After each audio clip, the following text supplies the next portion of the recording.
한국이 결국 미국 경찰을 울리고 말았습니다. 바로 한국에서 개봉한 넷플릭스 영화 때문인데요. 해당 작품은 넷플릭스 개봉 3일 만에 비영업권 글로벌 1위를 달성했고, 현재 넷플릭스의 본사가 위치한 미국 현지까지도 휩쓸고 있다는 소식이 전해지고 있습니다. 그렇다면 미국 현지에서는 대체 어떤 일이 벌어지고 있는 건지 함께 알아보러 가실까요? 잠깐 1초 만에 누를 수 있는 좋아요 버튼만 눌러주시면 영상 제작에 큰 힘이 됩니다. 안녕하세요. 저는 캐롤이에요. 30대 중반의 미국인 여성이고 현재 미국에서 경찰관으로 일하고 있습니다. 벌써 10년 차가 되어가는데 솔직히 말씀드리면 이 일이 정말 쉽지 않아요. 매일 아침 일어나면서 오늘은 무슨 일이 일어날까 하는 긴장감과 함께 하루를 시작하죠. 경찰관으로 일하면서 정말 많은 일들을 겪었어요. 때로는 위험한 상황에 처하기도 하고 때로는 정말 가슴 아픈 일들을 목격하기도 해요. 특히 어린 피해자들을 마주칠 때면 정말 마음이 아프답니다. 그럴 때마다 내가 왜 이 일을 하고 있지? 는 생각이 들기까지 하죠. 한 가지 사건을 말씀드리면 이건 제가 경찰관이 된 지 얼마 안 됐을 때의 일이에요. 한밤중에 가정폭력 신고가 들어왔어요. 현장에 도착했을 때 어린아이가 울면서 문을 열어줬죠. 그 아이의 눈에 담긴 공포와 슬픔을 아직도 잊을 수가 없습니다. 그 순간 저는 제가 단순히 법을 집행하는 사람이 아니라 누군가의 희망이 되어야 한다는 걸 깨달았습니다. 또 어떤 날에는 젊은 마약 중독자를 체포한 적이 있어요. 그 사람의 눈빛에서 절망감이 느껴졌죠.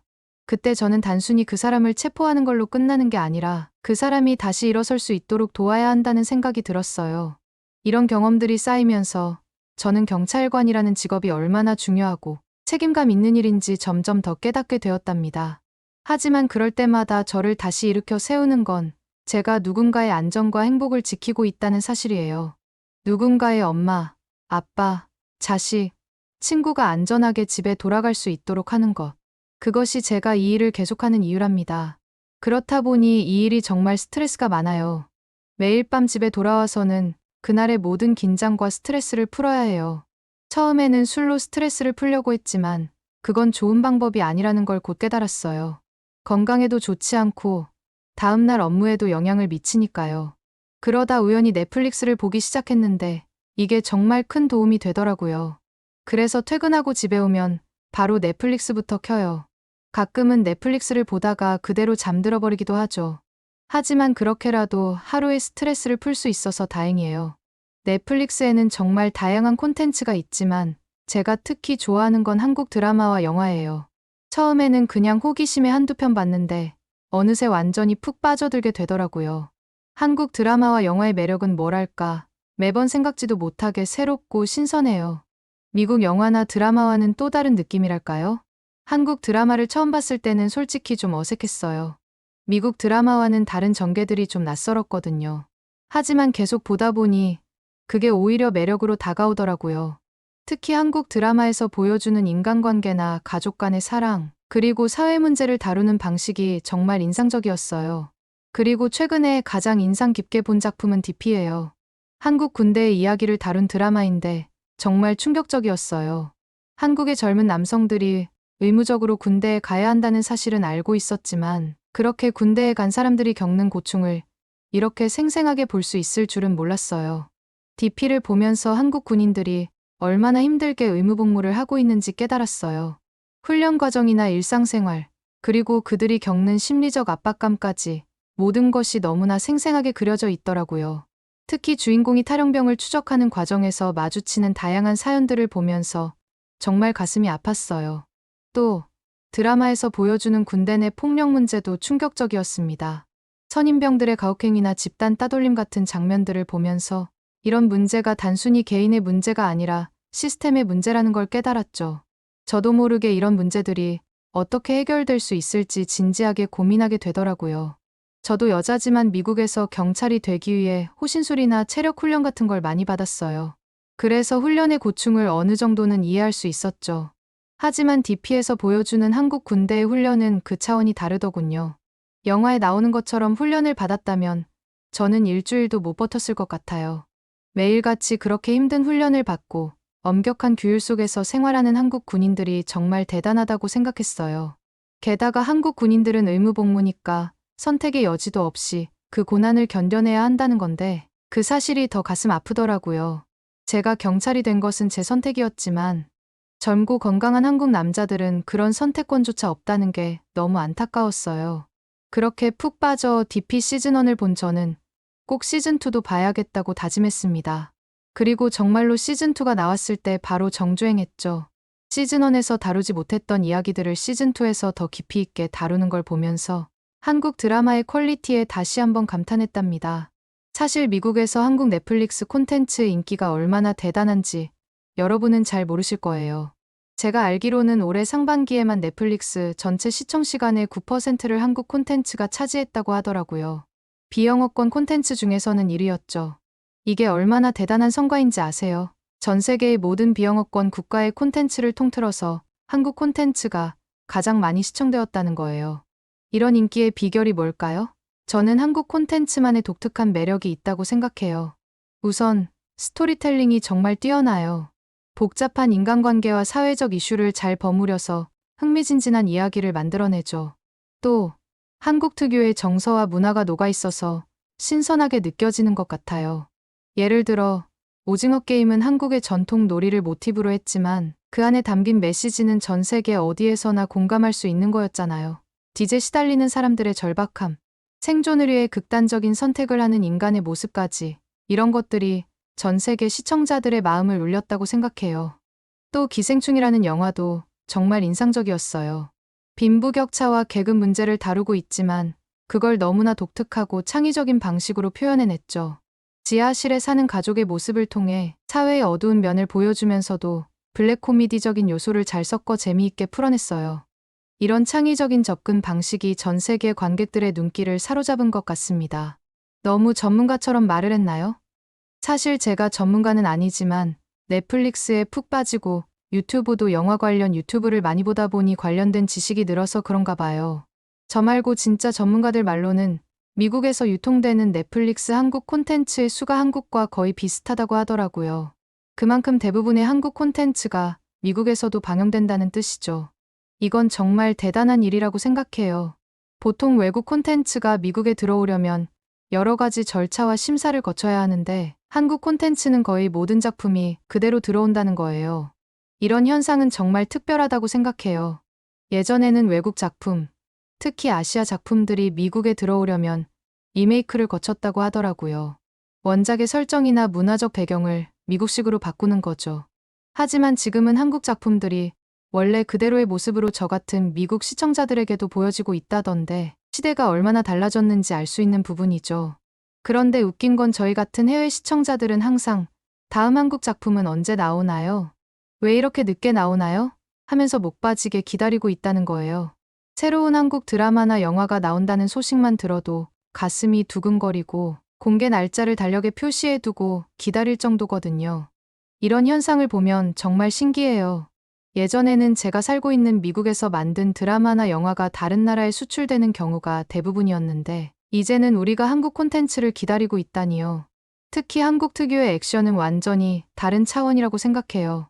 최근에 무도실무관이라는 영화가 넷플릭스에서 공개된 지 3일 만에 비영어권 1위를 차지했더라고요. 58개국 탑10에 올랐다고 하니 그 인기가 어마어마하죠. 한국 액션 영화의 특징은 화려한 액션 장면도 있지만 그 안에 항상 인간적인 드라마가 녹아있다는 거예요. 단순히 때리고 부수는 게 아니라 왜 싸우는지, 무엇을 지키려고 하는지가 항상 중요하게 다뤄지죠. 실제로 무도실무관의 인기는 정말 대단하답니다. 개봉한 지 얼마 되지도 않았는데도 벌써 전 세계적으로 화제가 되고 있으니까요. 사실 저는 요즘 너무 바빠서 한국 넷플릭스를 잘 챙겨보지 못했어요. 경찰 일이 원래 바쁘지만 최근에는 특히 더 정신없는 날들의 연속이었거든요. 퇴근하자마자 집에 와서 그대로 쓰러지듯 잠들고 일어나자마자 바로 출근하는 생활의 연속이었어요. 제 일상을 좀 더 자세히 말씀드리자면 보통 아침 6시에 일어나요. 빠르게 샤워를 하고 간단히 아침을 먹은 후 7시까지 경찰서에 도착해야 해요. 그리고 나서 12시간 근무를 하죠. 순찰을 돌거나 신고 출동을 가거나 서류 작업을 하는 등 정신없이 하루가 지나가요. 특히 요즘엔 도시 곳곳에서 시위가 일어나고 있어서 더 바빠졌어요. 시위대를 통제하고 폭력 사태를 방지하느라 정말 힘들어요. 때로는 24시간 연속 근무를 하기도 한답니다. 이런 상황에서 넷플릭스를 보는 것도 제 유일한 낙인데 그마저도 제대로 못 보고 있었죠. 한국 드라마 새 시즌이 나왔다는 소식을 듣고도 볼 시간이 없어서 안타까워하기도 했어요. 가끔은 일하면서도 지금 집에서 넷플릭스 보고 있으면 얼마나 좋을까 하는 생각을 하기도 했죠. 제가 가끔씩 한국 드라마 얘기를 자주 하는 동료가 있는데 얼마 전에 그 친구가 이번에 넷플릭스에 새로 나온 영화 봤어? 라고 물어보더라고요. 저는 그 순간 또 놓친 게 있구나 하는 생각이 들었어요. 저는 어떤 거? 혹시 오징어 게임 시즌2를 말하는 거야? 라고 물었죠. 오징어 게임이 워낙 인기가 많았으니까 시즌2가 나왔으면 정말 대단한 이슈가 됐을 것 같았거든요. 게다가 제가 본 한국 드라마 중에서 가장 충격적이고 인상 깊었던 작품이기도 했고요. 그랬더니 동료가 아니, 그건 아직 개봉도 안 했잖아. 무도실무관이라고 진짜 상상 이상으로 재밌어. 라고 하더라고요. 개봉한 지 한 달도 안 됐는데 벌써 비영어권 영화에서는 1위를 하고 있고 미국에서도 순위가 급상승 중이라는 거 아니겠어요? 안 본 사람이 없을 정도라고 하더라고요. 동료의 말을 듣고 보니 제가 얼마나 한국 콘텐츠 트렌드에서 뒤처져 있는지 새삼 깨달았어요. 예전에는 한국 드라마나 영화가 나오면 제일 먼저 보고 동료들에게 추천해주곤 했는데 이제는 제가 오히려 늦게 알게 되는 상황이 된 거죠. 저는 솔직히 요즘 너무 바빠서 그런 영화가 나온 줄도 몰랐다고 말했어요. 일에 치여 살다 보니 좋아하는 한국 콘텐츠조차 제대로 챙겨보지 못하고 있다는 게 너무 아쉽더라고요. 하지만 동료의 열정적인 추천을 듣고 나니 너무 궁금해졌죠. 그래서 어떻게든 시간을 내서 그날 저녁부터 무도실무관을 보기 시작했습니다. 퇴근하자마자 집으로 달려와서 샤워도 대충 하고 바로 넷플릭스를 켰어요. 평소 같았으면 그냥 잠들어 버렸을 시간이지만 이날만큼은 영화에 푹 빠져들었죠. 그리고 정말 동료 말대로 상상 이상으로 재미있었어요. 무도실무관을 보면서 느낀 점이 정말 많았어요. 우선 한국에서 범죄를 예방하기 위해 경찰관들이 열심히 일하는 건 알고 있었지만 무도실무관이라는 직업까지 있을 줄은 몰랐어요. 이 직업에 대해 알게 되면서 한국의 범죄 예방 시스템에 대해 깊이 생각하게 됐죠. 영화를 보는 동안 특히 한 장면에서 저도 모르게 눈물이 고이더군요. 한국의 현직 무도실무관이 남긴 평점 리뷰를 미리 살펴봤었는데 그 리뷰가 떠오르는 장면이었죠. 영화 속 주인공이 참는 게 이기는 거야 라고 말하는 순간이었어요. 그 순간 제 마음이 울컥했어요. 현실에서도 무도실무관들이 이런 어려움을 겪고 있다는 걸 생각하니 가슴이 아팠거든요. 그 리뷰에서 현직자가 전자발찌 찬 전과자가 제게 침뱉고 따귀 때리고 흉기로 위협해도 참는다고 말한 부분이 특히 기억에 남았어요. 영화 속 장면들이 과장된 것일 수도 있지만 실제로 이런 위험한 상황들이 벌어진다는 걸 알게 되니 더욱 마음이 아팠죠. 그들의 헌신과 인내에 대해 깊은 존경심이 생겼어요. 혹시 이 영화를 안 보신 분들을 위해 간단히 설명해 드릴게요. 저도 몰랐는데 이번에 열심히 찾아봤거든요. 무도실무관은 한국의 법무부 산하보호관찰소에서 근무하며 주로 전자발찌 대상자나 고위험 범죄자들을 밀착 관리하는 역할을 맡고 있어요. 이 직업은 고위험 범죄자와의 물리적 대치 상황에서 범죄 예방과 관리 감독을 담당하기 때문에 태권도, 유도, 검도 등의 무도 3단 이상 자격증 소지자가 필수 조건이더라고요. 한국의 경찰은 전기 충격기나 3단봉 같은 장비를 사용하며 범죄자를 체포하거나 전자장치가 훼손되었을 때 바로 출동해서 조치를 취한다던데 무도실무관도 비슷한 역할을 하더군요. 영화에서는 이런 무도실무관의 일상과 무도실무관들이 겪는 위험한 상황들을 아주 생생하게 보여주고 있었답니다. 영화를 보면서 특히 인상 깊었던 장면은 주인공이 처음으로 위험한 상황에 처했을 때예요. 전자발찌를 훼손하고 도주한 범죄자를 추적하는 장면이었는데 그 긴장감과 액션이 정말 압도적이더라고요. 주인공이 자신의 무도 실력을 발휘해 범죄자를 제압하는 모습을 보면서 이 직업이 얼마나 위험하고 중요한지 실감할 수 있었죠. 또 다른 인상적인 장면은 무도실무관들이 팀워크를 발휘해 복잡한 상황을 해결하는 부분이었어요. 서로 다른 특기를 가진 실무관들이 협력하여 위기를 극복하는 모습이 정말 멋있었습니다. 여러분, 혹시 무도실무관 영화가 나오기 전에 이런 직업이 있다는 걸 알고 계셨나요? 저는 정말 처음 알았어요. 미국에서 유사한 직업으로는 보호관찰관과 가석방관이 있죠. 제 친구 중 한 명이 실제로 가석방관을 하고 있어서 한국의 무도실무관과 어떻게 다른지 물어봤어요. 놀랍게도 미국의 보호관찰관이나 가석방관과 달리 한국은 실제로 무도 자격증을 갖고 있어야 한다는 점이 가장 큰 차이점이더라고요. 태권도, 유도, 검도 등의 자격을 요구하는 이유는 실제로 범죄자와의 물리적 충돌 상황을 대비해서 격투 및 제압 기술로 범죄자를 제압해야 하기 때문이라던데 이 부분에서 정말 놀랐어요. 미국에서는 보호관찰관이나 가석방관에게 이런 수준의 무술 실력을 요구하지 않거든요. 물론 기본적인 자기방어 기술은 배우지만 3단 이상의 무도 자격증을 요구하는 건 정말 특별해 보였어요. 예를 들어 제 친구가 가석방관으로 일하면서 겪은 일화를 들려줬는데 한 번은 위험한 전과자를 관리하던 중 갑자기 그 사람이 폭력적으로 변해서 위협적인 상황이 벌어졌대요. 그때 제 친구는 그저 경찰에 연락하고 상황이 진정될 때까지 기다릴 수밖에 없었다고 해요. 하지만 한국의 무도 실무관이었다면 직접 그 상황을 제어할 수 있었을 거라고 생각하니 저런 자격증을 왜 필요로 하는지 이해가 되더라고요. 반면에 미국에서는 제압할 수 있는 기술에 대한 자격까지 필요하지 않아요. 이런 부분에서 확실히 한국이 미국보다 더 신경을 쓴다는 느낌이 들었습니다. 한국은 범죄자를 관리하는 사람들의 신체적 능력까지 고려한다는 게 정말 인상적이었죠. 미국의 가석방관과 또 다른 점은 미국은 범죄 예방을 위해서 재활과 사회복귀에 중점을 두고 있어요. 심리상담과 약물치료, 그리고 교육 프로그램을 연결해주는 정도로만 일하죠. 실제로 범죄자가 법을 위반했을 경우 법적 절차를 통해서 구속할 수 있지만 직접적인 물리적 개입은 드물어요. 그런 역할은 주로 경찰이 맡고 있죠. 예를 들어 미국에서는 보호관찰 대상자가 규칙을 위반하면 보고서를 작성하고 법원에 회부하는 절차를 거쳐요. 이 과정에서 보호관찰관은 주로 행정적인 역할을 하죠. 반면에 한국에서는 고위험 범죄자에 대한 밀착 감시와 즉각적인 물리적 대응이 핵심이에요. 전자발찌 착용자가 규정을 위반하거나 이상행동을 보일 경우 무도실무관이 신속하게 출동해서 제압한다고 하던데 이런 걸 보면 범죄 발생을 미리 차단하려는 사전 예방에 더 중점을 둔다는 점을 알게 되었습니다. 영화에서 보여주는 한 장면이 특히 인상적이었어요. 전자발찌를 착용한 범죄자가 갑자기 이상행동을 보이자 무도실무관들이 즉시 출동해서 상황을 제어하는 장면이었죠. 그 순간의 긴박함과 무도실무관들의 전문성이 정말 잘 드러났어요.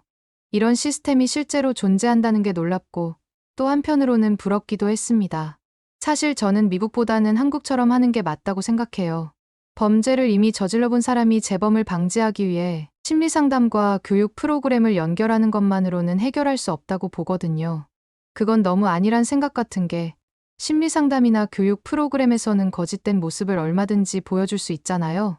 제 경험상 많은 범죄자들이 상담이나 교육 프로그램에서는 모범적인 태도를 보이다가도 실제 생활에서는 전혀 다른 모습을 보이는 경우가 많았거든요.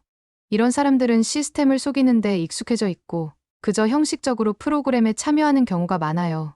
예를 들어 제가 담당했던 한 사건에서 마약 중독자였던 피해자가 있었어요. 그 사람은 재활 프로그램에서 정말 열심히 참여하는 모습을 보였고 상담사들도 그 사람의 변화를 믿었죠. 하지만 얼마 지나지 않아 그때 그 사람은 다시 체포되었다는 소식을 들었습니다. 프로그램에서 배운 내용을 역으로 이용해 더 교묘하게 범죄를 저지른 거였죠. 이런 경험을 통해 저는 단순한 교육과 상담만으로는 부족하다는 걸 깨달았어요. 이와 다르게 한국은 직접적이고 물리적인 형태로 범죄를 막고 있어요. 고위험 범죄자들의 수많은 재범을 막는데 더 효율적이라고 생각해요. 물론 이 방식이 완벽하다고 말할 순 없겠지만 적어도 즉각적인 범죄 예방에는 더 효과적일 테니까요. 실제로 이 부분에 대해 자료를 찾아봤는데 미국의 재범률은 3년 내에 약 40%에서 60%로 보고되고 있더군요. 이건 정말 높은 수치예요. 보호관찰과 가석방 제도를 통해 재범을 방지하려고 하지만 범죄자가 지원받는 프로그램의 질이나 자원 부족으로 인해 재범률이 여전히 높은 편이에요. 이런 높은 재범률은 미국 사회에 큰 부담이 되고 있어요. 범죄자들이 다시 범죄를 저지르면 새로운 피해자가 생기고 그들을 다시 체포하고 재판하고 수감하는데 엄청난 비용이 들거든요. 게다가 이런 악순환은 범죄자들의 가족과 지역 사회에도 부정적인 영향을 미쳐요. 예를 들어 제가 알고 있는 한 가정의 이야기를 들려드릴게요. 아버지가 절도죄로 수감되었다가 출소한 후 재활 프로그램에 참여했어요. 하지만 결국 다시 범죄를 저지르고 체포되었죠. 이 과정에서 체포된 남성의 자녀들은 심각한 정서적 트라우마를 겪었고 가정 경제도 무너졌어요. 이런 사례를 보면 재범이 단순히 개인의 문제가 아니라 사회 전체의 문제라는 걸 알 수 있죠. 이와 다르게 한국은 전자발찌 착용자에 대한 밀착 감시 덕분에 재범률이 낮아지는 경향을 보이고 있다고 하더군요. 특히 제 생각에는 무도실무관의 신속한 대응 덕분에 위험한 범죄자들이 더 이상 범행을 저지르지 못하도록 예방하는데 주력하고 있는 덕분이지 않을까 싶네요.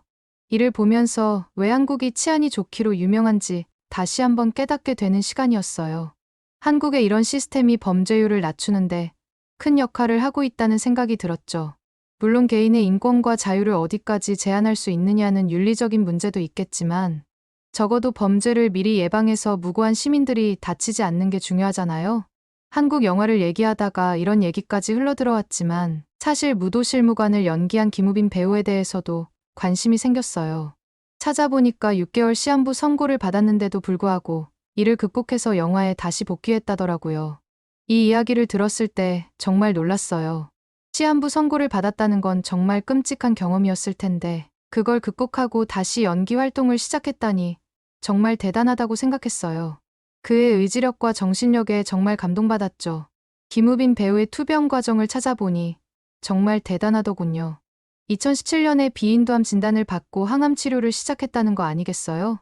그 당시 김우빈 배우의 나이가 겨우 20대 후반이었다는 게 더 안타까웠어요. 한창 연기 활동을 열심히 하던 시기였을 텐데 말이죠. 김우빈 배우가 투병 중에 했던 인터뷰 내용을 봤는데 정말 감동적이었어요. 힘든 치료 과정 속에서도 긍정적인 마인드를 잃지 않았다고 하더군요. 가족과 팬들의 응원이 큰 힘이 되었다고 하던데 대체 어떤 응원을 받으면 저런 상황에서도 긍정적으로 생각할 수 있었을까요? 그리고 실제로 3년간의 투병 생활 끝에 완치 판정을 받고 연기 활동에 복귀했잖아요. 무도실무관이 김우빈 배우의 복귀작이라고 하던데 그 사실을 알고 나니 영화가 더 특별하게 느껴졌어요. 김우빈 배우의 연기에서 느껴지는 열정과 에너지가 단순히 연기가 아니라 삶에 대한 긍정적인 자세에서 나오는 것 같았거든요. 역시 한국인의 정신력은 미국인들이, 특히 미국인들을 지키는 저희 경찰관들이 배워야 할 점이 많다고 생각해요. 사실 저희도 힘든 일을 겪지만 김우빈 배우처럼 시한부 선고를 받고도 그것을 이겨내고 다시 일어선 사람을 보면 정말 제가 겪고 있는 어려움들은 아무것도 아닌 것 같다는 생각이 든답니다. 게다가 무도실무관을 보면서 저한테도 큰 도움이 되었는데요. 왜냐하면 제 직업에 대해서도 다시 한번 생각해보게 됐거든요. 경찰관으로서 제가 하는 일이 얼마나 중요한지, 그리고 저희의 역할이 단순히 범죄자를 체포하는 것을 넘어서 사회의 안전을 지키는 것이라는 점을 다시 한번 깨달았답니다. 영화 속 주인공이 처음에는 그저 일상적인 업무로 여기던 것들이 얼마나 중요한 일인지 깨닫게 되는 과정이 특히 인상 깊었어요. 저도 마찬가지로 일상적인 순찰이나 신고, 출동이 실제로는 누군가의 안전과 직결되어 있다는 걸 그동안 놓치고 있는 것 같았거든요. 물론 제가 보내는 일상이 영화처럼 화려하거나 극적이지는 않아요. 대부분의 날은 평범하고 때로는 지루하기까지 하죠. 하지만 우리가 하는 일 하나하나가 누군가의 안전과 직결되어 있다는 점을 잊지 말아야 한다는 생각이 들더군요. 예를 들어 저희가 일상적으로 하는 순찰이 언뜻 보면 그저 거리를 돌아다니는 것처럼 보일 수 있지만 실제로는 범죄 예방에 큰 역할을 하고 있죠. 저희가 그 자리에 있다는 것만으로도 범죄자들에게는 큰 부담이 될 테니까요. 또 시민들에게는 안정감을 줄 수 있고요. 여러분들도 기회가 되면 넷플릭스에서 무도실무관을 한번 보셨으면 좋겠네요. 재미있으면서도 많은 것을 생각하게 만드는 영화거든요. 제가 경찰관으로서 느낀 점들을 여러분과 나눌 수 있어 기쁩니다. 앞으로도 이런 좋은 작품들이 많이 나왔으면 좋겠어요. 그래서 그러는데 여러분들이 추천해주고 싶은 한국 드라마나 영화가 또 있을까요? 추천해주시면 감사하겠습니다. 오늘의 사연은 어떠셨나요? 오늘의 사연이 마음에 드셨다면 좋아요만 한번 눌러주세요. 1초밖에 안 걸리지만 좋아요를 한번 눌러주시면 더 좋은 사연을 소개해드리는데 큰 힘이 된답니다. 긴 영상 시청해주셔서 감사합니다. 오늘도 행복한 하루 보내세요.